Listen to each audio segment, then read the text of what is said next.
Do you know what Entre Abuelitas is all about? Well, then I ask you to grab your cafecito or your soda if you're driving down the boulevard or your favorite drink and, well, let's have a chat. Because you didn't ask. But Abuelita knows that this is what you want to know. Entre Abuelitas is the podcast where stories simmer slowly, advice comes unsolicited, but it is always perfect.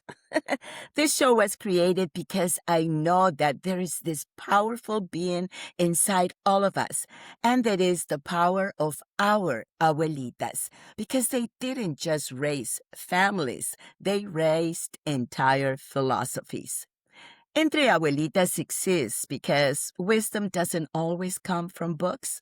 Sometimes it comes from a woman who never missed a single novena, or a woman who never wasted any leftovers, and a woman who knew the answer to just about every question we asked her, and that is without Google. Now, how do they do it? I think it is all because of divine inspiration, of course, because all that kindness and all that knowing, well, that has to be truly divine. Entre Abuelitas is the space where wisdom is passed hand to hand, heart to heart, and generation to generation.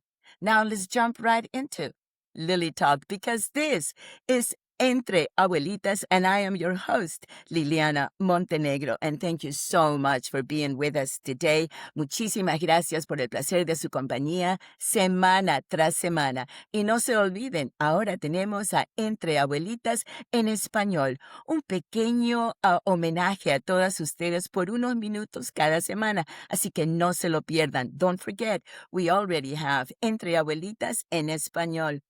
In Lily Talk, I want to share with you what happened to me this weekend.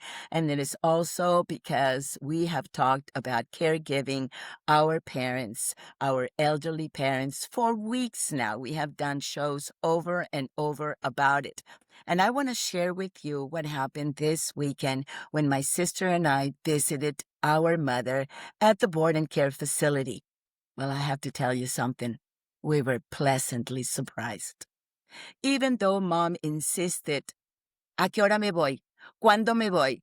Like a small child asking, when are we getting there? Her question was, when am I leaving? Well, the fact remains that she's well taken care of. She looks beautiful. She's gained weight. She has friends. She gets up. Well, she rolls around in her little wheelchair and goes up and has dinner with the rest of the residents. And there's only 6 of them. So it is a wonderful atmosphere full of love. So to all of you, my caregivers out there, my caregiving community, please remember that there is a little light at the end of our caregiving tunnel. We can all do this. We have to just put a little effort, have God guide us along the way. Don't forget to love yourselves. And remember, just stand strong and give love the way that God taught you, because I believe in you, so you believe in you also. Now, if you have a story that you want to share, a comment, an anecdote, something about our Entre Abuelitas world or about our caregiving community, please write to me at entreabuelitas@gmail.com. We all have a Gmail account.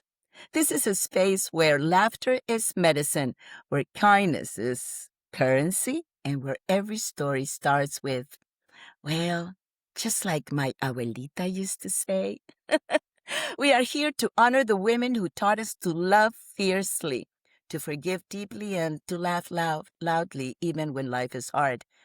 And also to the tias who stepped into mother's shoes and wore them elegantly and lovingly, and to the abuelitos who guided us quietly.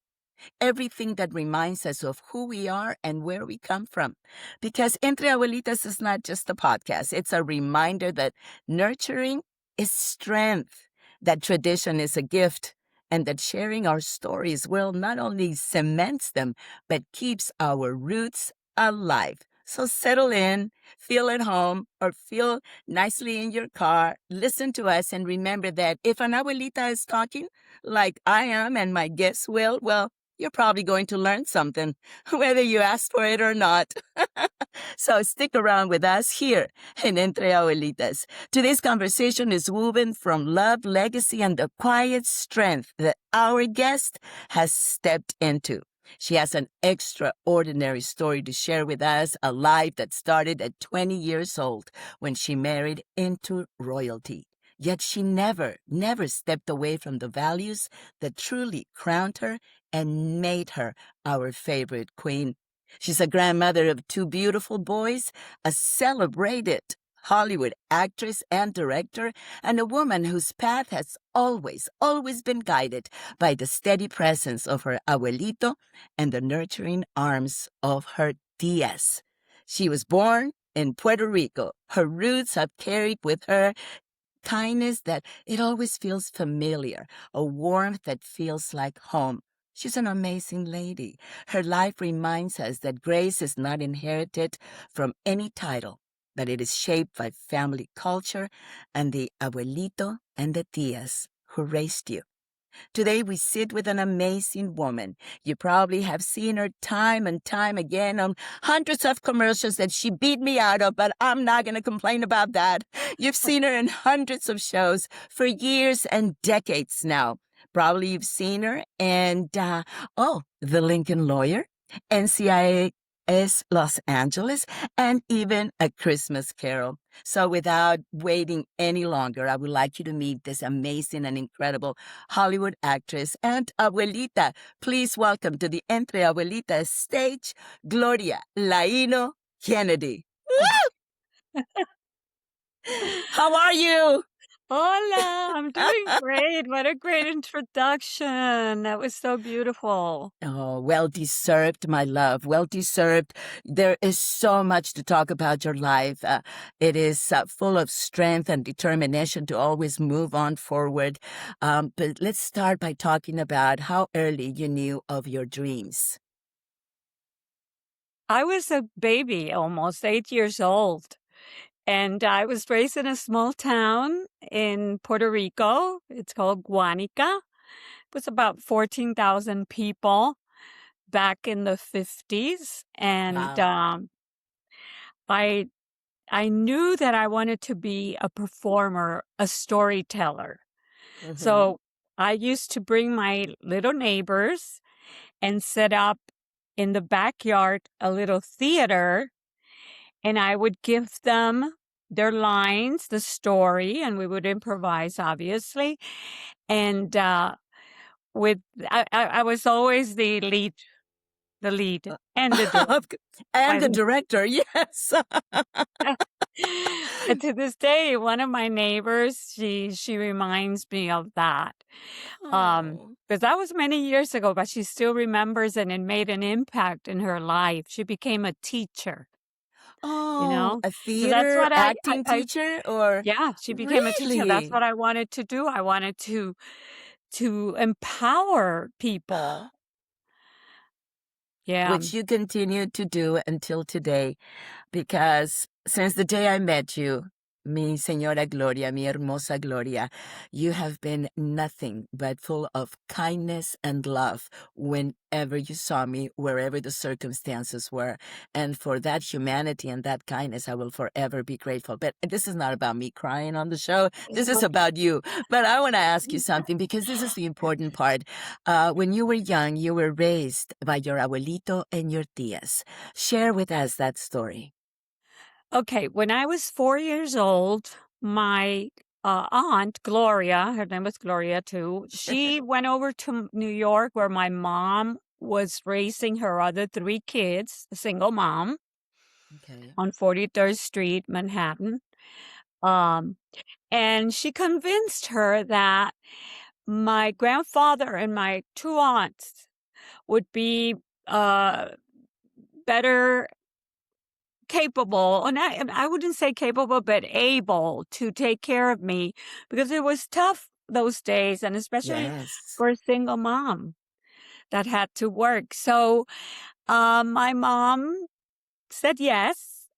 And at 4 years old, I went to my house in Guanica, and I was a little bit shocked. I remember one thing I remember was sitting on this big recliner. It was white, and one of my aunts came to say hello, and she got real close to me, and I recoiled because Oh. I didn't know who they were. That was the first time I met them, and, who are they? So I was so confused. I was this little girl, but it was a wonderful experience, and I think the person I am today, I owe it to my aunts, my grandfather, and the town, the people in the town, because they all basically a lot of the people, the townspeople raised me.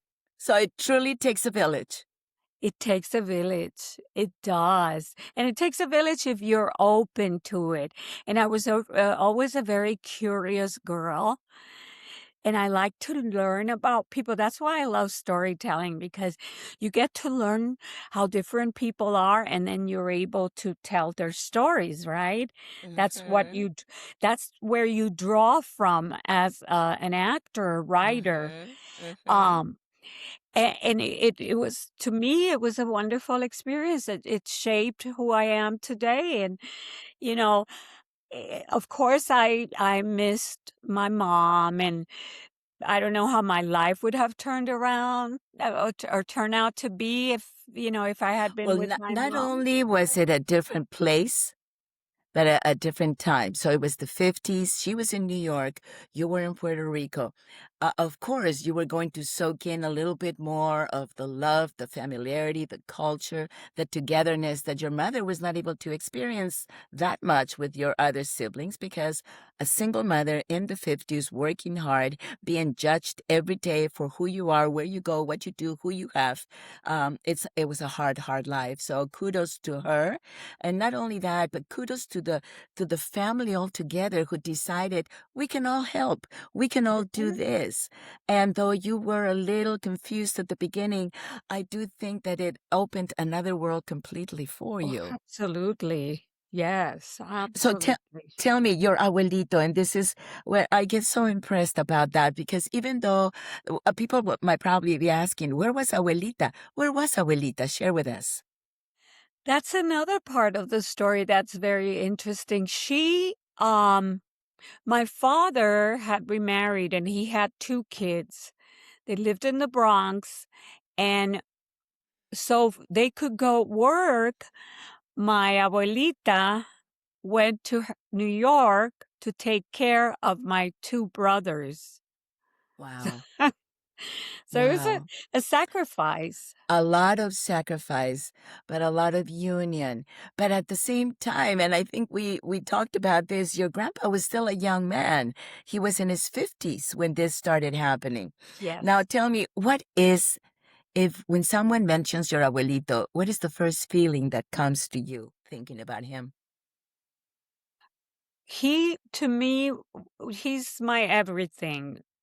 Um, I I love everyone around around me. I'm a very loving person, especially my kids, my husband. But my grandfather was the person that I loved the most. Yeah, we Why? were very close. I remember you shared a story about reading Don Quixote together. And how special did you have that memory? Tell me about that day or how it all got started. Yes, yes. Well, they really took care of me in ways that I know a lot of parents would, because he owned a store, and the store was next to the house, so he Right. would be in and out, and I would run to the store, and we were always together, and he helped a lot. They both helped with my school projects, my aunts and my grandfather with projects. I remember waking up in the morning, and if it was late and I had not completed a project, I would wake up in the morning and see the project finished. And imagine they were they were so helpful. I love them. I know, they were so wonderful. So it was time for me to read Don Quixote. I was already a teenager, older, and that, Don Quixote is a complex Yes. book. And so I would read it and I would go and sit down with him on the kitchen table and we would go, over some of the passages and what it meant. And Right. so at one point when I finished, I had to do a report. So I did Hmm. the report, and then the teacher, because it was a small town, the teacher came to our house one evening. Oh, wow. You don't announce yourselves You there. just show up. You just show up. No And appointment necessary. no, no, no. There's no doorbells. People just they It's yell a and swinging door, in and out. in and out. And she sat with us on the balcony and she wanted to congratulate both of us because I had told her that I was getting a lot of guidance. And she said that it was perhaps the best report Oh. that she had seen on Don Quixote. And that for me, that was an experience that really shaped the way I started working on tasks. And like, for instance, if I get an audition for a character, I don't care if it's one line, I sit with that character and I learn the background, what this character is all about, how this character relates to the other person that they're speaking, to the story, and things like that. And I believe a lot of it has to do with what I learned from my grandfather What would he as tell I you? grew up. What would he Now, I know that he had so many pieces of advice for you. So really, it's not fair for me to ask you to pick one. But I would ask you on the other side of the coin, what was the one rule that abuelito had that it didn't matter what day of the week it was or what time it was never to be broken? I w- why well, there wasn't one rule. If everyone is just listening to this podcast, you should have seen Gloria's eyes. They rolled a couple times. Well, let me tell you, he was a very strict man. We came from an Italian family. Wow. Um, he was and not because he was Italian, but his his father was Italian, and he came from the Calabria region in Italy. Mm-hmm. Thus, the last name Laino. There's even a Okay. town called Laino Castello in Oh, Italy. And all right. my grandfather was the strictest. It wasn't. It was almost like he was so loving, but he was so strict. It was amazing to see. I mean, how can one person be two things, right? Like that. And I wasn't allowed to go out with friends and Oh, visit wow. unless it was like, for instance, the granddaughters of the mayor, which was a close friend of ours, Right. and they would actually have to beg him. Or I didn't go to Oh, my prom. he didn't let you go. No.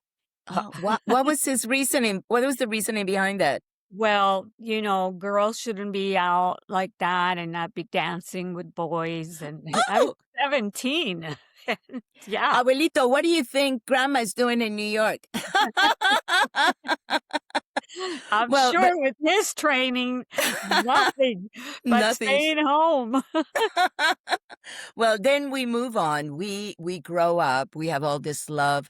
You really have the support of your family to keep on feeding that dream of yours to be an actor. However, here comes the age of 20 and you meet someone and you totally fall in love. Tell us about him. Okay.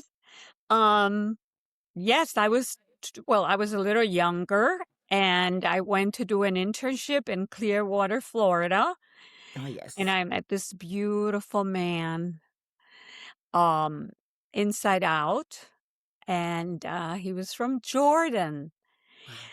and we fell in love right there. And I remember at the beginning, I did play hard to get, Good, Gloria, good.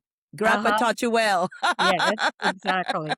And, and as we were leaving the party, it was a house party, they followed us. They followed the girls to the dorm, and Mhm. then, he asked me if I would go out on a date, a gentleman, because he is a gentleman, and, it developed into this fairy tale marriage.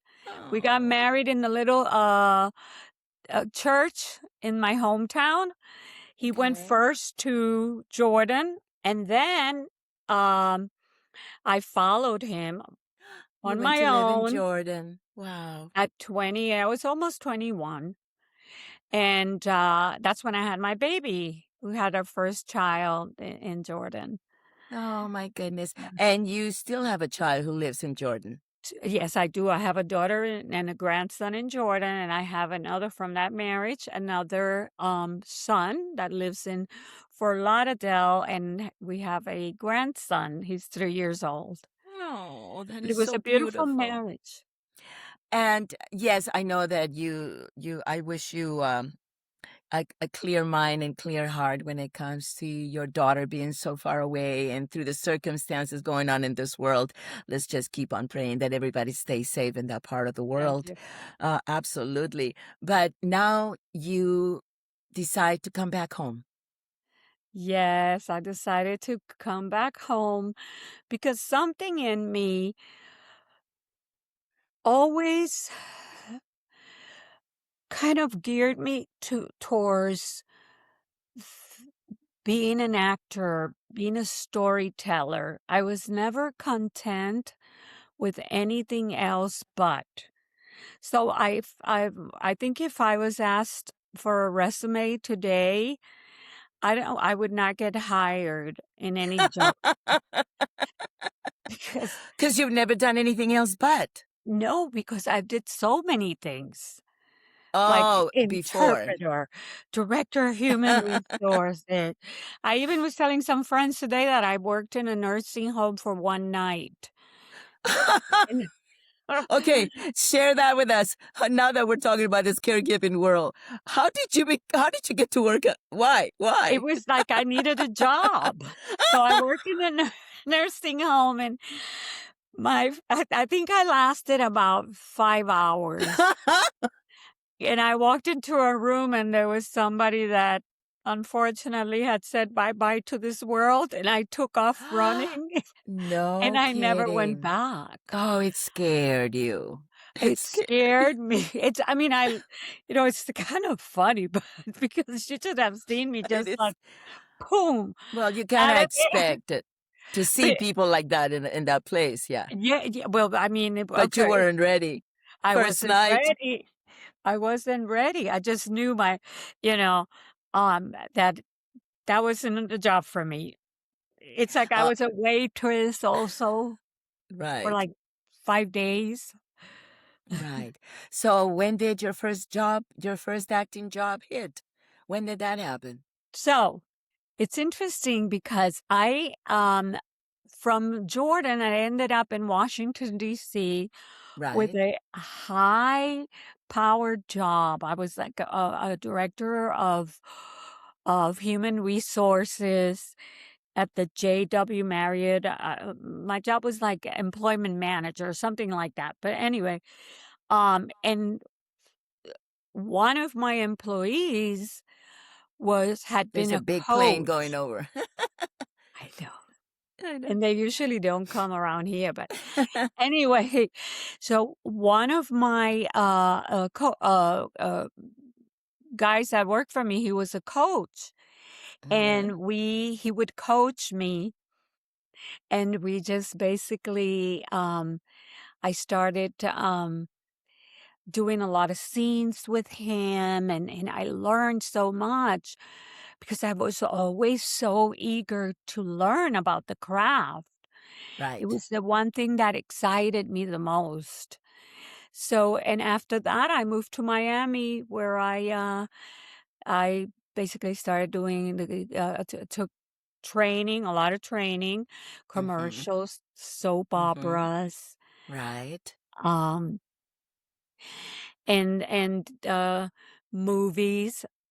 I worked as an extra. I think it was in like 2 movies or something, and then I said, "I'm not doing this ever again. No, thank you very Oh. much. I like to learn, but Though not I like." do have friends who are background actors forever now, and they're very successful, and they do And very they well. are, and they make a lot of Yeah. money and everything, but Yes, I was yes. just It so wasn't for you. You need to represent a character. You need to live the moment. That's what you need uh-huh. to do.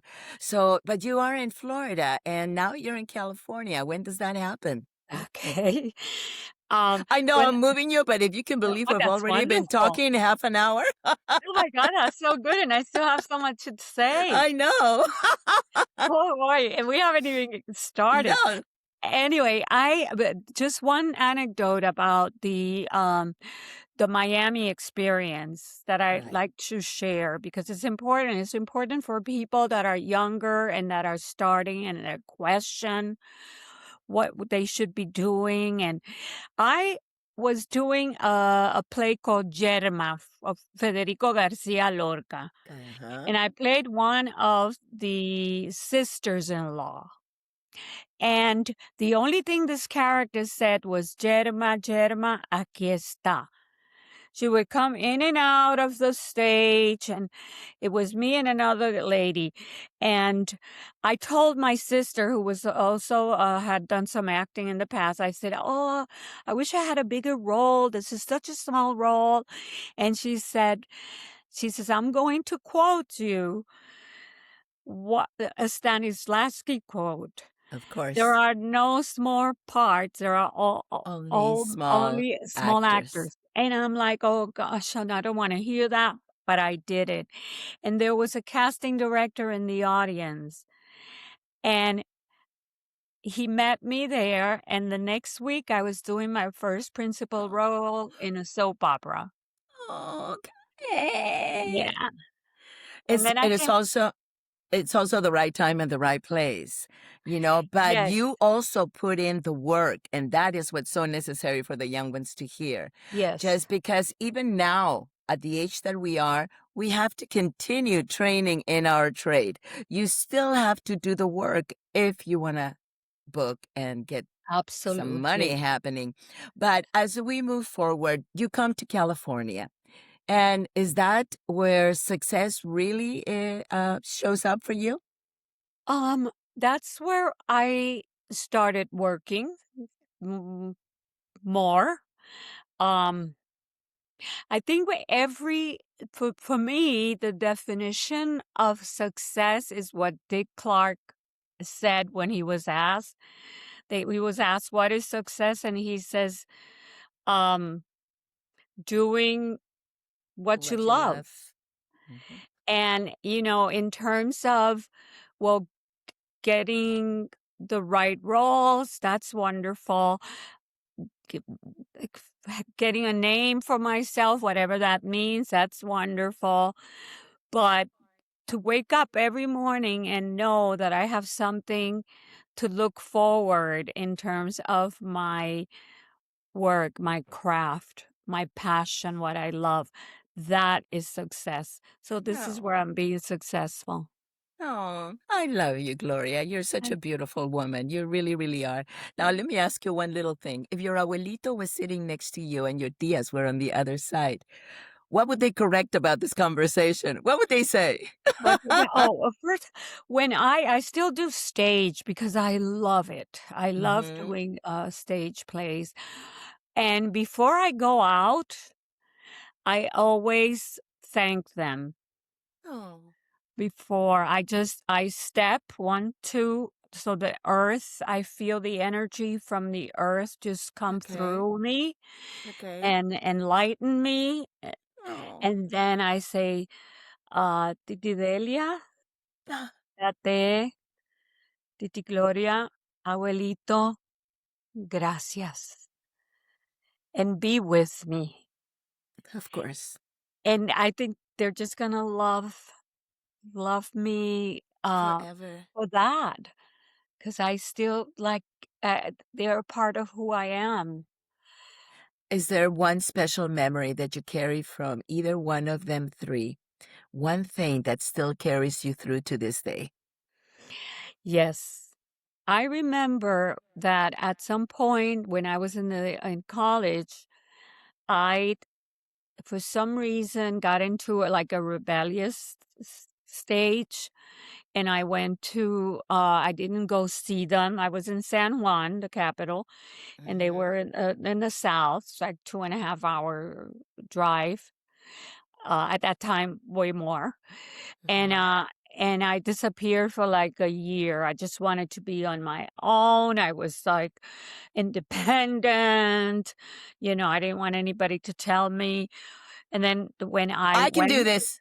uh, I'm doing this, and when I went to, I don't think it was a year, but kind of. Anyway, I saw my aunt. The one that really raised me was of the two, there was one that was basically my Was that mom, Tia Delia or Tia Gloria? Fidelia. Tia Delia, Yeah. okay.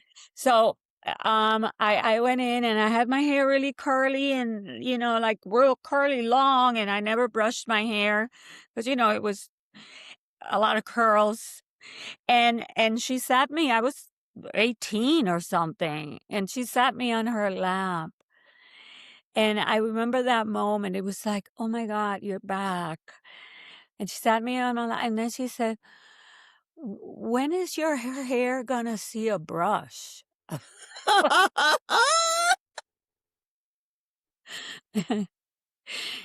That was that I'll Well, always remember that. but she was serious about it. Well, she was kinda serious, but she knew that it was never gonna see a brush. It was gonna see water, 'cause was always washing it, but Mhm. not a You didn't wanna deal with the tangles and the curls. no. It No. was like When I was little, my hair is super curly also, and, with the years, it looks a little straight because of the things you do to it, but it was so curly, and it always is. My mom used to put a comb in it when I would wake up in the morning before going to school, and she would make sure to detangle all well, by the time I got to school, I'd been crying for hours yeah, because it hurt so bad, of but course. she didn't care. I "Oh, know. man, I should go to the board and care and brush her hair." "Mom, I'm here with the comb." With a brush. But let's talk about those beautiful 2 grandsons of yours. Their Yes. names, what do they mean to you? What is being a grandmother means to you, and how has that changed your life? Oh, it's a special love, and I understand today how people say, "Is it true that you love your grandkids more than your kids?" No, you don't love them more than your kids, but you love them in a very special way.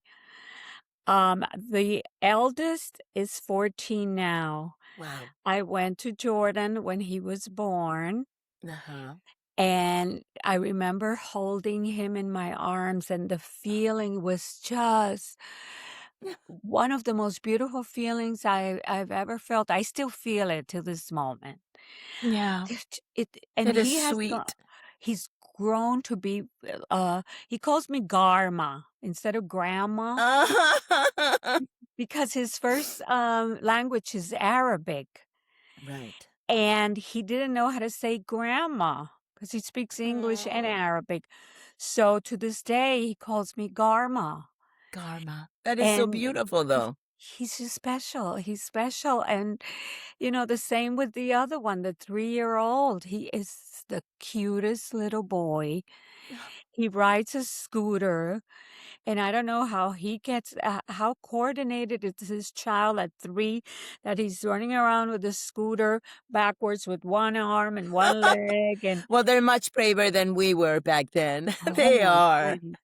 And They yes, they're just special and it's just to see the happiness in our kids' eyes when they see their kids.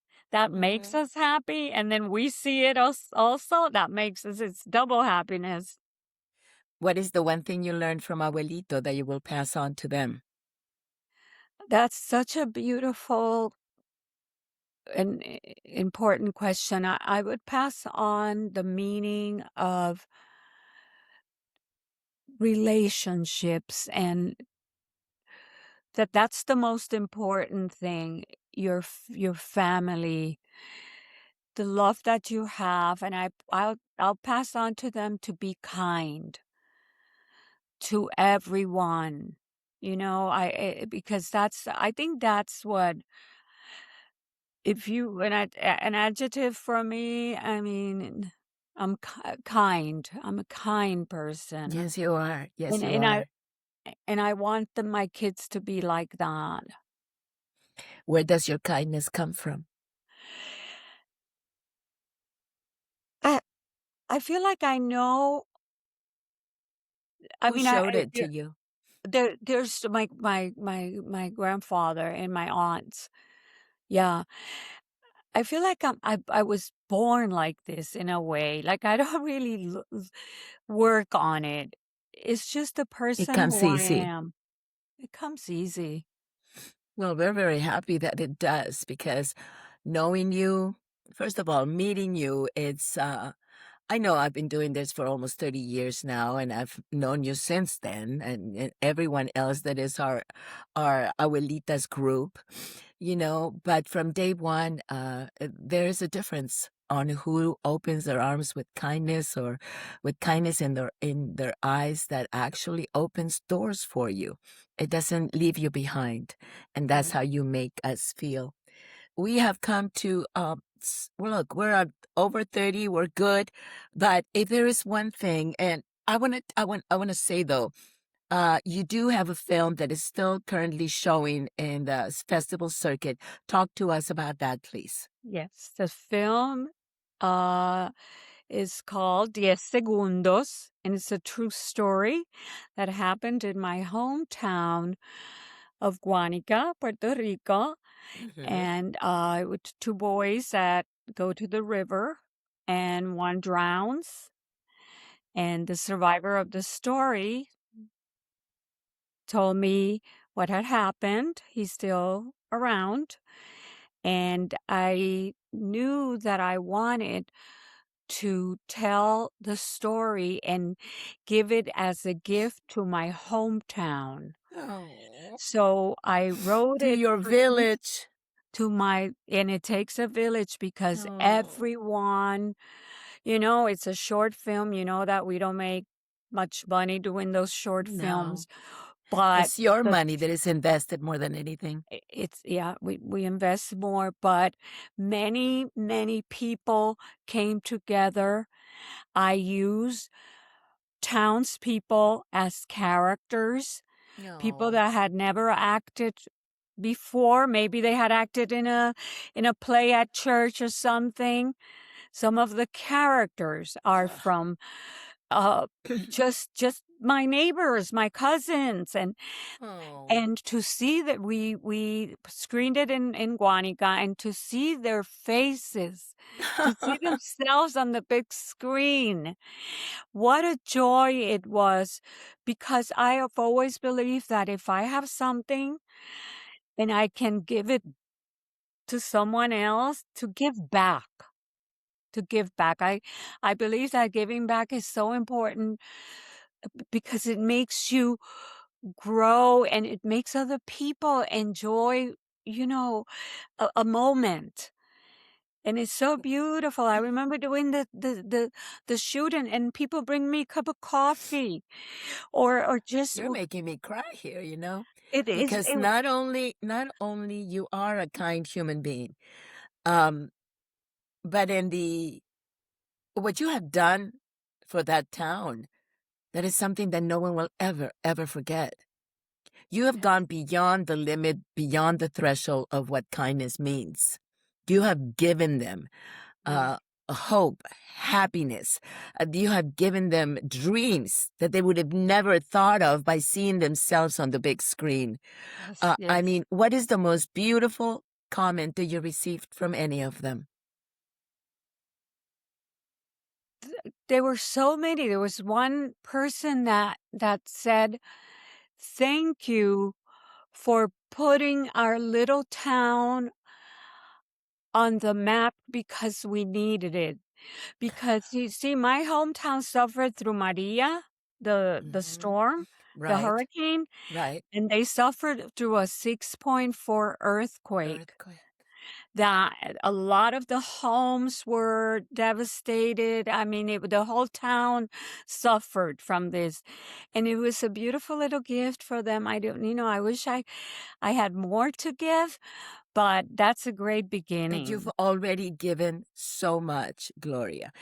Now, if there is one thing that you want to leave us with, that you want to tell our listeners, whether it's about life, love, any piece of advice that you want to leave us, what would that be? Leave us with. I just want to say that lately, there's so much happening in the world, and we sometimes forget that the people that are hurting have feelings, and that if we could just give people a little bit of hope, kindness, that's enough for them to just be able to stay away from all this pain that we're feeling. It doesn't have to be material, but be kind to one another. It's not that difficult. And of course, Gloria Laino Kennedy became this wonderful character at the end of our show and has touched my heart incredibly. Look at me crying. Look at me crying as I close the show because if I have said it from the moment we started, from the moment we even started talking about bringing you on my podcast, is that your kindness shines wherever you go. Señora Gloria Laino Kennedy, thank you so much for reminding us not only about your career and your incredible journey, but what that 8-year-old little girl in Puerto Rico, well, the dreams that she had, she brought them on to the Hollywood screen. So, everyone out there, please remember your dreams grow stronger when they're rooted in love and in values. And with that, I do have to kind of like look at me crying like a little girl. Thank you for sharing your story. And please, Or to all of you, remember talent opens the door, but kindness keeps people bringing you back. Until the next time, I am Liliana Montenegro con Gloria Laino Kennedy. Muchísimas gracias por tu compañía. Thank you so much for being such an or amazing human being. Hasta la próxima, mis amigos. Nos despedimos con mucho cariño. This is Entre Abuelitas. Buenas noches. thank Good night. you.